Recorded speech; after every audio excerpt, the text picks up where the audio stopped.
কালোবাজারি ধরলেন মন্ত্রী। সরকারি দামের থেকে বেশি দামে সার বিক্রি। হাতে নাতে ব্যবসায়ীকে ধরলেন দুধকুমার মণ্ডল।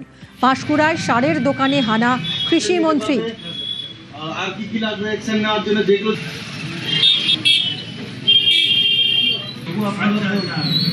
হচ্ছেন না আপনাদের পাচ্ছেন এমন হয়তো তারপরেও আপনারা সোজা হচ্ছেন না। ঠিক আছে চাষিদেরকে এমআরপি রেটে সার বিক্রি করার জন্য আমরা অনেক আগেই কোম্পানি ডিলার্স হোলসেলারদেরকে নিয়ে মিটিং করার পর নির্দেশ দিয়েছিলাম 1 মাস আগে।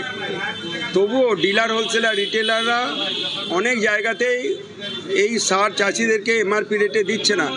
পার প্যাকেটে বর্তমানে যে প্যাকেটে দাম লেখা আছে তার থেকে 400 টাকা, কোথাও 300 টাকা বেশি রেটে ইউরিয়া বলুন, 10-26 বলুন কিংবা গ্রামর সার যা তারা বিক্রি করছে, এটা আমরা আজকে এখানে হাতে হাতে ধরেছি।